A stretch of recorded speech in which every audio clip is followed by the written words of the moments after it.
திருச்சிற்றம்பலம்.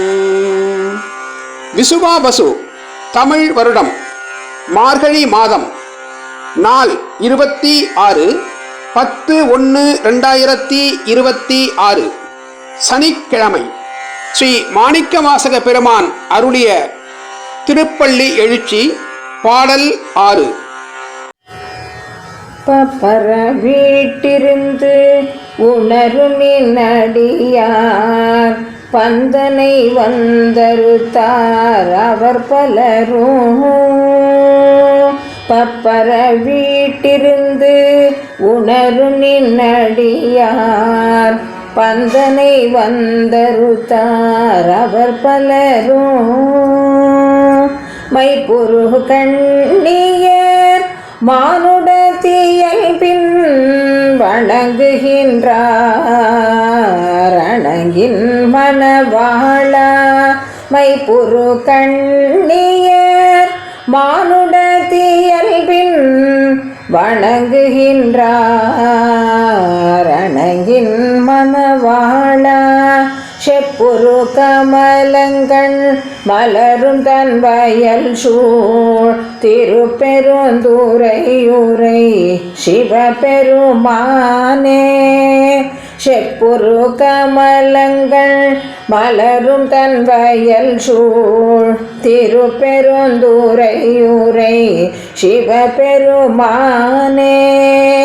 இப்பிற பருத்தமை ஆண்டருள் புரியும் எம்பெருமான் பள்ளி எழுந்தருளாயே.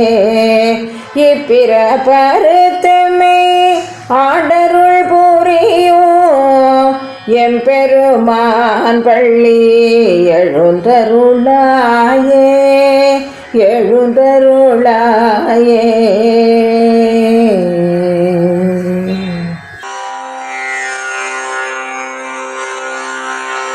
திருச்சிற்றம்பலம்.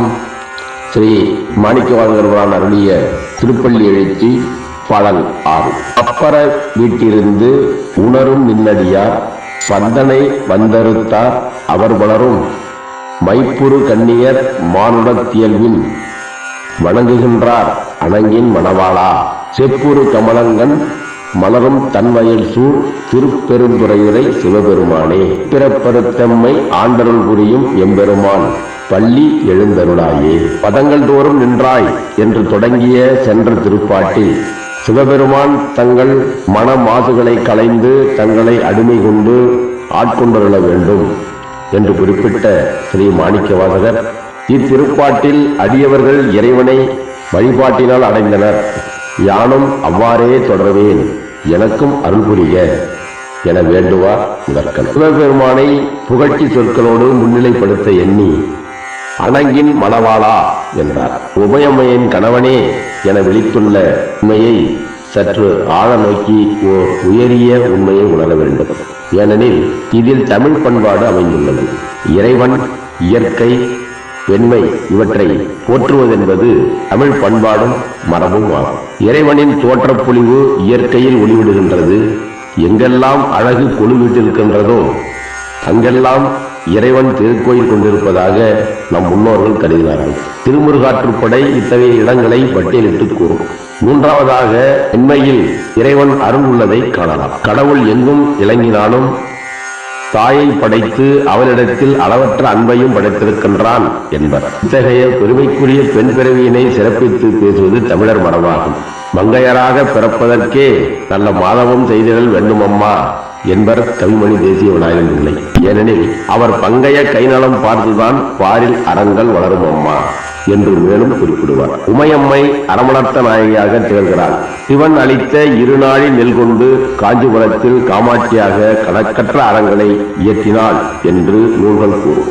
உலக வழக்கில் இன்ன ஆணினுடைய மனைவிதான் இவர் என்று பெண்ணை அறிமுகப்படுத்தும் மரபு உள்ளது. ஆனால் தமிழின் தொல்பழம் வாக்கு இவ்வாறில்லை. திருமுருகாற்றுப்படையில் முருகப்பெருமானை நக்கீரர் பெருமான் மறுவில் கற்பின் வாணுதல் கனவ என்று குறிப்பிட்டுள்ளார். குற்றமற்ற கற்பனை உடைய தெய்வ யானையின் கணவனே என்பது இத்தொடரின் பொருளாகும். அதுபோன்றே ஈண்டு அணங்கில் மணவாளா என்று உமையம்மையாரின் கணவனே என்று சிவபெருமான் அழைக்கப்பட்டிருப்பதை காணலாம். இவ்வாறு பெண்ணை கூறி அப்பெண்ணின் கணவனே என்று அழைக்கும் மரபினை நோக்க பெண்ணின் பெருமை விளங்கும். குறுந்தொகை பாட்டொன்றிலும் தலைவன் ஒருவன் நல்லோர் கணவன் இவன் என பல்லோர் கூற யாம் நாடகம் சிறிதே என்று குறிப்பிடுவதும் பெண் பெற்ற பெருவாழ்வு விளங்கும். நல்ல உத்தமமான பெண்ணின் கணவனாக விளங்குவது என்பது தனிச்சிறப்பு வாய்ந்ததாகும். அடுத்து செப்புறு கமலங்கள் மலரும் தன்மையில் சூழ் திருப்பெருந்துறை சிவபெருமானே என்றார். சிவப்பு நிறம் வாய்ந்த மலர்கள், அதுவும் தாமரை மலர்கள் விரிந்துள்ள குளிர்ச்சி பொருந்திய வயல்களால் சூழப்பட்ட திருப்பெருந்துறையில் திருக்கோயில் கொண்டு எழுந்தெழுந்திருக்கும் சிவபெருமானே என்பது இதன் பொருளாகும். சிவபெருமான் எனது தலைவனே என தொடங்கி பப்பு அறவீடு இருந்து உணரும் நின்னடியார் என்று அடியவரை குறிப்பிடுகின்றார். பரப்பு நீங்க பேரின்ப நிலையினின்றும் உணர்கின்ற உனது அடியவர்கள் என்பதனால் வேகமான வாழ்க்கையினை மேற்கொண்ட அடியவர்களை ஆட்கொள்ளல் உனது கருத்தாக இருக்க வேண்டும் என்றார். வேகம் கெடுத்தாண்ட வேந்தன் அடிவெல்க என்ற சிவபுராண தொடரும் இவ்வுண்மையினை உணர்த்தும். வடியவர்கள் சிந்தனை வந்துரத்தார் அவர் வளரும் என்றார். பந்தனை என்பது பாசக்கட்டு. பிறந்துவிட்ட காரணத்தால் வினையினை நுகர வேண்டும். வினை நுகர்ந்து கழிவுண்டாய பிறகு நல்லறிவு கொளுத்தப்பட்டு உடல் உறுப்புகளால் இறைவனை வழிபடத்திற்கு இயலும் என்க.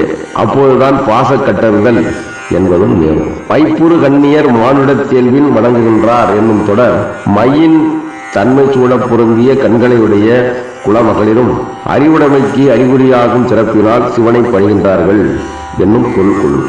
மைப்பயந்த ஒன்கண் மடலல்லார் மாமையிலை என்னும் திருஞான சம்பந்தர் மயிலாப்பூர் தேவாரம் மையினை பூசுதல் மகளிர் வழக்கு என்பதனை உணர்த்தும். அடியார் பலரும் பாசத்தினை அறுத்தவர் பலரும் கன்னியர் பலரும் இறைவனாகிய சிவனை வழிபடல் மேற்கொள்ளுகின்றனர் என்பதனை மாணிக்கவாசகர் இங்கு குறிப்பிடுகின்றார். இறைவனை வணங்குவதென்பதே மானுடத் தன்மைகளில் ஒன்று என்று புலப்பட மானுடத்தன்மையின் வணங்குகின்றார் என்பர். கோளிர் பொறியிர் குடமிலவே என்குலத்தான் தாளை வணங்கா தலை என்று திருக்குறளும் இதனை உணர்த்தும்.